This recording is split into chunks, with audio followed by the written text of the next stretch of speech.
ಮಂತ್ರಗಳು ದೇವತೆಗಳ ಆವಾಸ ಸ್ಥಾನ. ಮತ್ತು ಅದಕ್ಕೋಸ್ಕರ ಏನ್ ಹೇಳ್ತಾರೆ, ಜ್ಯೋತಿರ್ವೃಣೀತ ಅಂತ. ಋಗ್ವೇದದ 3ನೇ ಮಂಡಲ 39ನೇ ಸೂಕ್ತದ 7ನೇ ಮಂತ್ರದಲ್ಲಿ ಜ್ಯೋತಿರ್ವೃಣೀತ ಅಂತ ಅಂದ್ರೆ ಜ್ಯೋತಿಯನ್ನು ಕೊಡುವಂತವರು ದೇವತೆಗಳು ಅಂತ. ಹಾಗಾಗಿ ನಾವು ಅಗ್ನಿಹೋತ್ರದಲ್ಲಿ ಮೊದಲು ಆ ಅಗ್ನಿಕುಂಡದಲ್ಲಿ ಅಗ್ನಿಯನ್ನು ಹೊತ್ತಿಸುವ ಮೂಲಕ ಆ ಸಂಕಲ್ಪದ ಶಕ್ತಿಯ ಅಧಿದೇವತೆ ಅಗ್ನಿಯನ್ನು ಆವಾಹನೆ ಮಾಡ್ತೀವಿ. ನಂತರ ಆ ಅಗ್ನಿಗೆ ಮುಂದೆ ಕುಳಿತುಕೊಂಡು ಮಂತ್ರಗಳನ್ನು ಹೇಳ್ತೀವಿ. ಈ ಮಂತ್ರಗಳು ಏನೇನಿದೆ, ಬಹುಶಃ ಅದನ್ನು ಹರಿಹರ ಶ್ರೀಧರ ಅವರು ಮಂತ್ರಗಳನ್ನು ಹೇಳುವಾಗ ಅವುಗಳ ಅಂತರಾರ್ಥವನ್ನು ಮತ್ತು ಪ್ರತಿಯೊಂದು ಮಂತ್ರವು ನಮಗೇನ್ ಮಾಡ್ತದೆ ಅನ್ನೋದನ್ನು ಅವರು ವಿವರಿಸ್ತಾರೆ. ಆದ್ರೆ ಈ ಸಂದರ್ಭದಲ್ಲಿ ನಾನು ಹೇಳಲಿಕ್ಕೆ ಬಯಸುವುದು ಇಷ್ಟೇ ಏನಂತ ಹೇಳಿದ್ರೆ, ಮಂತ್ರವನ್ನು ಹೇಳಿದಾಗ ನಮ್ಮಲ್ಲಿ ಒಂದು ವಿಶೇಷವಾದಂತಹ ಶಕ್ತಿಯ ಜಾಗೃತಿ ಆಗುತ್ತೆ. ಆದರೆ ಆ ಶಕ್ತಿ ನಮಗೆ ಅರಿವಿಗೆ ಬರಬೇಕಾದ್ರೆ ನಾವು ಸ್ವಲ್ಪ ಕಾನ್ಶಿಯಸ್ ಆಗಿರ್ಬೇಕು. ಅನೇಕ ಸಾರಿ ನಾವು ಕಾನ್ಶಿಯಸ್ ಆಗಿ ಇಲ್ಲದೆ ಇದ್ದದ್ರಿಂದ ನಾವು ಆವಾಹನೆ ಮಾಡದಂತಹ ದೇವತೆಗಳು, ಮಂತ್ರಗಳಲ್ಲಿರುವಂತಹ ಶಕ್ತಿ ನಮಗೆ ಅರಿವು ಆಗದೆ ಹಾಗೆ ಉಳಿದು ಬಿಡುತ್ತೆ. ಅದಕ್ಕೆ ನಾವು ಪ್ರಜ್ಞೆಯನ್ನು ಬೆಳೆಸ್ಕೊಂಡಿರ್ಬೇಕು. ಬಹುಶಃ ನಮಗೆಲ್ಲ ಅನೇಕ ಸಾರಿ ನೋಡಿರ್ಬೇಕು, ನಾವು ಕೆಲವು ಸಾರಿ ಈಗ ಸುಮ್ಮನೆ ಕೂತ್ಕೋತಿರ್ತೀವಿ, ಮುಂದೆ ಏನೋ ನಡೀತಿರ್ತದೆ, ಏನೋ ಯೋಚನೆ ಮಾಡ್ತಾ ಇರ್ತೀವಿ, ಮುಂದೆ ಯಾರೋ ಹಾದೋಗ್ತಾರೆ, ಅಲ್ಲೇನೋ ಶಬ್ದ ಆಗುತ್ತೆ, ನಮ್ ಕಿವಿಗೆ ಕೇಳಿಸಲ್ಲ. ಮುಂದೆ ಯಾರೋ ಹಾದೋಗ್ತಾರೆ, ಅವ್ರು ಯಾರು ಹೋದ್ರು ಅಂತ, ಆಮೇಲೆ ಯಾರೋ ಹೋದ್ರು, ಹೌದು ಹೋದ್ರ, ನಾನು ಗಮನಿಸ್ಲೇ ಇಲ್ಲ, ನಾನು ಏನೋ ಯೋಚನೆಯಲ್ಲಿದ್ದೆ ಅಂತ ಹೇಳ್ತೀವಿ. ಸೊ ಇಂಥದ್ದು ದೇವರ ವಿಷಯದಲ್ಲಿ ಆಗುತ್ತೆ. ಮಂತ್ರ ಹೇಳಿದರೆ ನಮ್ಮಲ್ಲಿರುವಂತಹ ಸುಪ್ತ ಶಕ್ತಿ ಜಾಗೃತ ಆಗುತ್ತೆ.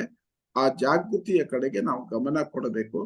ಪ್ರತಿ ಒಂದು ಬಾರಿ ನಾವು ಅಗ್ನಿಹೋತ್ರ ಮಾಡಿದಾಗಲೂ ನಮ್ಮಲ್ಲಿ ಇರುವಂತಹ ಈ ದೈವಿ ಶಕ್ತಿ ಜಾಗೃತ ಆಗ್ತಾ ಹೋಗ್ಬೇಕು ಮತ್ತು ಅದನ್ನು ನಾವು ಗಮನಿಸಬೇಕು. ಈ ಅಗ್ನಿಹೋತ್ರದಲ್ಲಿ ನಡೆಯುವಂತ ಎಲ್ಲ ಏನು ಪ್ರಾಸೆಸ್ ಇದೆ, ಈ ಪ್ರಾಸೆಸ್ಸಿಗೆ ಒಂದೊಂದಕ್ಕೂ ಒಂದೊಂದು ಸೂಕ್ಷ್ಮವಾದಂತಹ ಅಥವಾ ಸಟಲ್ ಮೀನಿಂಗ್ ಅಂತ ಏನ್ ಹೇಳ್ತೀವಿ, ಆಧ್ಯಾತ್ಮಿಕ ಮೀನಿಂಗ್ ಅಂತ ಹೇಳ್ತೀವಿ, ಅದೆಲ್ಲವೂ ಇದೆ.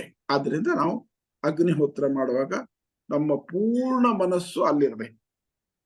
ಆ ಒಂದು ಅರ್ಧ ಗಂಟೆ 40 ನಿಮಿಷ ನಾವು ಅಗ್ನಿಹೋತ್ರ ಮಾಡಿದಾಗ ನಮ್ಮ ಗಮನ ಇನ್ನೆಲ್ಲೂ ಹೋಗ್ಬಾರ್ದು, ಆ ಅಗ್ನಿಯಲ್ಲೇ ಇರಬೇಕು, ಆ ಮಂತ್ರಗಳಲ್ಲಿಯೇ ಇರಬೇಕು. ಆಗ ಮಾತ್ರ ನಮಗೆ ಈ ಅಗ್ನಿಹೋತ್ರ ಫಲಕಾರಿ ಆಗ್ಬಲ್ದು. ಇಲ್ಲದೆ ಹೋದ್ರೆ ನೀವು ಇಡೀ ಜೀವನದ ತುಂಬಾ ಅಗ್ನಿಹೋತ್ರ ಮಾಡಿದ್ರು ಕೂಡ ನಿಮಗೊಂದಿಷ್ಟು ಚಳಿಗಾಲದಲ್ಲಿ ಅದ್ರ ಮುಂದೆ ಕೂತ್ರೆ ಒಂದಿಷ್ಟು ಮೈ ಬೆಚ್ಚಿಗೆ ಆಗ್ಬೋದೇ ಹೊರತು, ನಿಮ್ ಮನೆ ವಾತಾವರಣ ಬಿಸಿ ಆಗ್ಬೋದೇ ಹೊರತು ಅದ್ರ ಹೊರತು ಏನು ಆಗಲ್ಲ. ಆದ್ರಿಂದ ನನ್ನ ಕಳಕಳಿಯ ಮನವಿ ಏನು ಅಂತ ಹೇಳಿದ್ರೆ, ಪ್ರತಿ ಒಬ್ಬರು ಅಗ್ನಿಹೋತ್ರ ಮಾಡುವಂಥವರು ಅವರು ಎಲ್ಲ ದೃಷ್ಟಿಯಿಂದ ಆನಂದವಾಗಿರ್ಬೇಕು. ಪೂರ್ಣ ಶ್ರದ್ಧೆಯಿಂದ ನಾವು ಈ ಅಗ್ನಿಹೋತ್ರವನ್ನು ಮಾಡಬೇಕು. ಶ್ರದ್ಧೆ, ಭಕ್ತಿ ಮತ್ತು ಪೂರ್ಣ ಮನಸ್ಸು, ಈ 3 ಶಕ್ತಿಗಳು ನಮ್ಮನ್ನು ಈ ಅಗ್ನಿಹೋತ್ರದ ಪಯಣದಲ್ಲಿ ಮುಂದುವರಿಸಲಿ. ಇದೆಲ್ಲದಕ್ಕೂ ಕೂಡ ಥ್ರೂಔಟ್ ಈಗೇನ್ ಪ್ರತಿನಿತ್ಯ 1 ತಿಂಗಳವರೆಗೆ ಶ್ರೀಧರ್ ಅವರು ನಮ್ಗೆ ಹೇಳಿಕೊಡ್ತಾ ಇದ್ದಾರೆ. ಇದರ ಮೂಲಕ ನಮ್ಮೆಲ್ಲರಲ್ಲಿಯೂ ಜಾಗೃತವಾಗಿರ್ಲಿ, ಸದಾ ಉಪಸ್ಥಿತವಾಗಿರ್ಲಿ, ನಮ್ಮನ್ನು ಮುನ್ನಡೆಸಲಿ ಅಂತ ಹೇಳ್ತಾ ನನ್ನ ಈ 2 ಮಾತು ಮುಗಿಸ್ತೀನಿ. ನೀವೆಲ್ಲರೂ ಈ ನನ್ನ ಮಾತುಗಳನ್ನು ಸಾವಧಾನವಾಗಿ ಕೇಳಿದ್ದೀರಿ. ನಿಮಗೆಲ್ಲರಿಗೂ ನನ್ನ ಧನ್ಯವಾದಗಳು. ನಮಸ್ತೆ.